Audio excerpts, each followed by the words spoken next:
Hey everyone, hope you're all doing well. Welcome to Tech Feed's breakdown on India's ban on 59 Chinese apps. On Monday, India banned 59 apps originating from China, including the likes of TikTok, UC Browser, ShareIt, Cam Scanner, etc.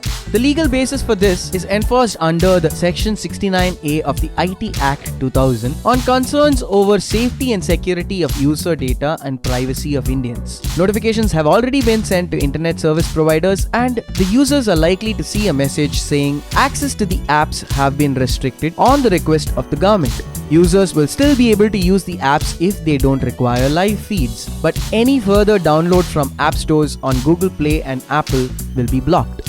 Some of them have very strong and active user base in India, like TikTok. These apps were also sources of income to many creators as well as the app offices and employees in India.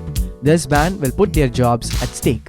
Provided we know the apps that made the list, what's more interesting is that we have not seen some of these popular apps on the list, namely PUBG, AliExpress, TurboVPN and AppLock. This had us all a little surprised. Now let's take a look at PUBG. Why does PUBG narrowly escape the ban on Chinese apps? This is because PUBG isn't completely a Chinese app. It's created and managed by Bluehole, which is a South Korean company. After PUBG became popular, Tencent, a Chinese conglomerate, joined hands with Bluehole to market in China and handling distribution.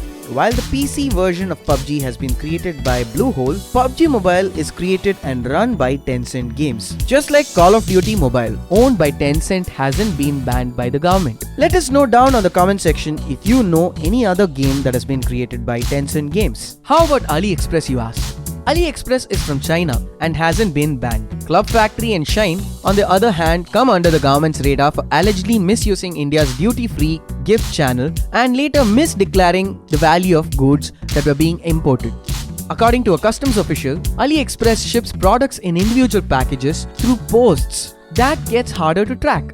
We will have to wait and see what happens to AliExpress, but as of now, AliExpress is still operational. What about TurboVPN and AppLock? Well, from what we know, both of these Chinese-owned and operated apps do come with a lot of security concerns on their terms and conditions. As of now, there is no ban on these apps, but you might want to look out for an alternative just in case. This is all the news we have at the moment on Tech Feeds. This stand is definitely a monumental decision, especially during the pandemic. If you are in need of a mobile phone and are worried about the delivery, at Purvika you can order a gadget on their website or app, and it will be delivered to your doorstep in 2 hours, only in select cities. And there is an easy EMI option. Right now there is an offer on Galaxy S10 Lite, which is available with a Rs 2000 instant cashback, or you can exchange your old smartphone to get up to Rs 5000 off. Link is on the description below. Offer is only till July 31st. Thank you for watching. If you found this video informative, click on that like button, share it with your friends to get notified more on our future videos, subscribe to our channel, and don't forget to hit that bell icon.